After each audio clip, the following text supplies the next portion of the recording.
أعوذ بالله من الشيطان الرجيم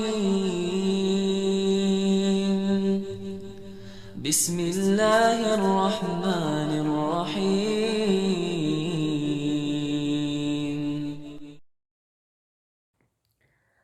Assalamualaikum warahmatullahi wabarakatuh. Bismillah walhamdulillah thumma salatu wassalamu ala rasulillah habibina wa qudwatina Muhammad ibn Abdillah wa ala alihi wa ashabihi wa mawalah wa man tabi'alah ila yaumil qiyamah. Wa ba'dah. Ke masjid adalah satu keinginan yang kuat dari setiap orang beriman. Karena masjid memang tempat yang sakral, tempat yang suci. Biasa kita kenal dengan sebutan Baitullah, rumah Allah. Karenanya, setiap hati yang beriman pasti punya dorongan kuat, pasti punya ikatan kuat untuk berkunjung, untuk beribadah, atau sekedar duduk beriktikaf di dalamnya. Pertanyaan yang akan kita cari tahu jawabannya terkait dengan masjid. Begini kira-kira pertanyaannya.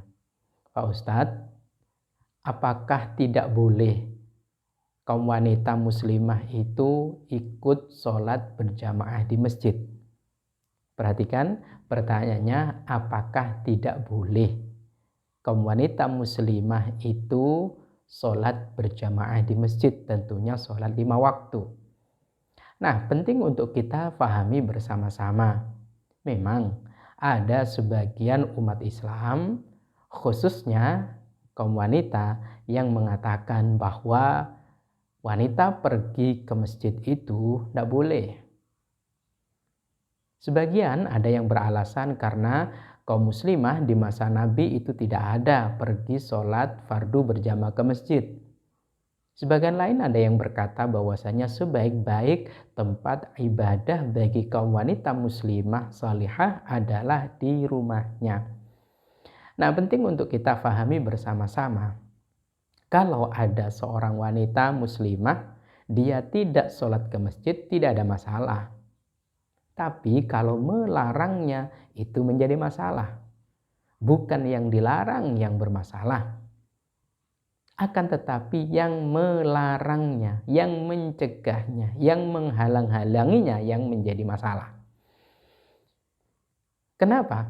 Mari kita simak bersama-sama satu riwayat sahih, riwayat Imam Bukhari dari Ibunda Aisyah radhiyallahu anha. Ia berkata, laqad kana Rasulullah sallallahu alaihi wasallam yusalli al-fajr. Rasulullah sallallahu alaihi wasallam di suatu subuh beliau salat subuh mengimami. Fayashhadu ma'ahu nisa'un minal mu'minati. Pada saat itu Nabi Shallallahu Alaihi Wasallam melihat dengan mata kepala beliau beberapa wanita mukminat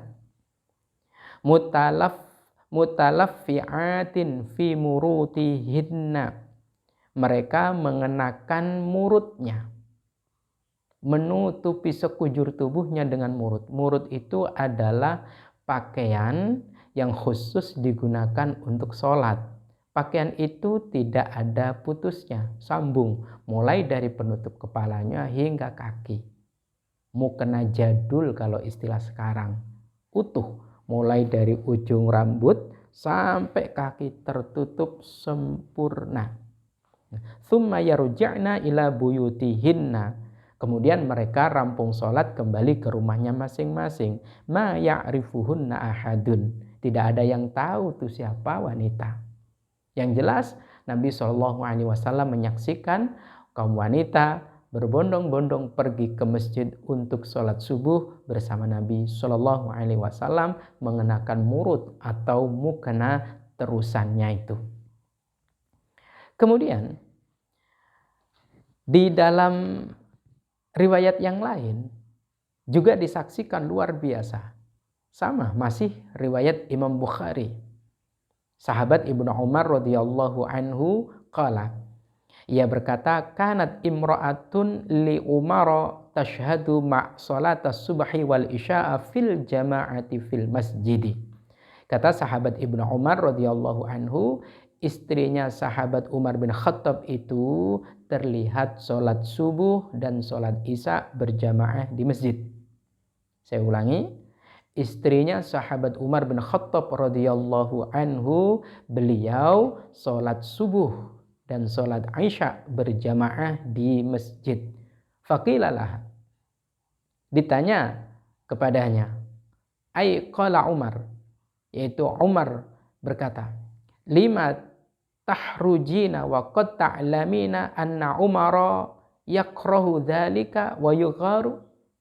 Bukankah Umar bin Khattab itu adalah orang yang tidak suka dengan apa yang kau lakukan, dan beliau itu pencemburu berat, gampang cemburu. Qalat, wanita itu, istrinya sahabat Umar bin Khattab itu berkata, wa ma yamna'uhu ayyanhani. Memangnya apa yang menghalangi Umar untuk melarangku? Qala. Kemudian sahabat Umar bin Khattab radhiyallahu anhu atau sahabat Ibnu Umar radhiyallahu anhu berkata, yamna'uhu qaulu Rasulillah sallallahu alaihi wasallam, yang mencegahnya sehingga dia tidak melarang istrinya ikut sholat berjamaah ke masjid, sholat subuh dan sholat isya, tentunya sholat-sholat yang lain juga sama. Apa sabda Nabi? La tamna'u ima Allahi masajidallahi. Janganlah kalian mencegah, melarang, menghalang-halangi hamba-hamba Allah menuju ke rumah-rumah Allah, menuju ke masjid-masjid Allah. Clear. Jadi dari dua hadis ini dapat kita pahami bersama-sama bahwa kaum wanita muslimah sholihah tidak dilarang untuk ikut sholat berjamaah ke masjid. Salah dan kurang banyak baca kalau dikatakan wanita zaman Rasulullah itu tidak ada yang sholat ke masjid. Buktinya dua hadis sama-sama riwayat Imam Bukhari, kedua-duanya mencatat sejarah itu. Kaum wanita pergi, Nabi SAW melihat, tapi Nabi SAW tidak mencegah. Sahabat Umar bin Khattab radhiyallahu anhu yang begitu tegas, sampai-sampai bayangannya saja itu ditakuti oleh syaitan, tapi beliau tidak berdaya, tidak bisa melarang apa yang Nabi SAW tidak melarang. Lawang Nabi tidak mencegah, kenapa sahabat Umar bin Khattab mencegah? Beliau dijuluki Al-Faruq, benar-benar membedakan mana hak yang batil dan yang batil. Tapi beliau juga tidak sanggup. Kenapa? Nabi SAW menjelaskan jangan mencegah, melarang atau menghalang-halangi hamba Allah untuk sholat ke masjid berjamaah. Siapa yang dimaksud imam Allah ini?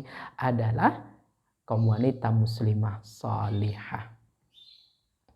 Saya miris kalau ada seorang muslimah atau seorang muslim berkata, wah, istri saya atau wanita itu sebaiknya memang tidak ke masjid atau dilarang ke masjid, ekstrimnya begitu. Tapi ternyata istrinya pergi ke mall, istrinya pergi ke pasar. Katanya kalau ke masjid itu khawatir fitnah. Nah, kalau di pasar, kalau di mall, bagaimana? Jangan sampai kemudian kita kurang dalam wawasan, lalu kemudian kita berkomentar yang seolah-olah itu adalah syariat Allah dan Rasulnya. Bayangkan, kalau di masjid saja dia khawatir fitnah, bagaimana kalau ke pasar? Jangan sampai ke masjid sekali lagi, itu dilarang, malah dilepas pergi keluyuran. Apalagi ada yang berbondong-bondong ikut demo, ikut kampanye, dipersilahkan, tapi ke masjid dilarang. Yang terpenting adalah kalau ke masjid etikanya. Setidaknya ada 4 hal yang perlu diperhatikan bagi kaum wanita muslimah yang hendak ke masjid. Intinya wanita ke masjid itu tidak dilarang, juga tidak diperintah. Kembali kepada dirinya masing-masing. Nah, nasihat para ulama setidaknya pegang 4 etika ini.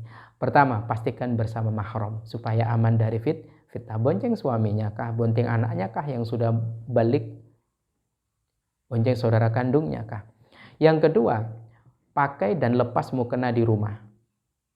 Saya ulangi, yang kedua, pakai dan lepas mukena di rumah. Yang ketiga, datang belakangan, keluar duluan. Masuk ke masjid belakangan, keluar masjid duluan. Dan yang keempat, tidak dandan dan tidak mengenakan wangi-wangian. Karena kalau pakai wangi-wangi, jadinya nggak bagus. Semoga bermanfaat. Wallahu a'lam bishawab. Assalamualaikum warahmatullahi wabarakatuh.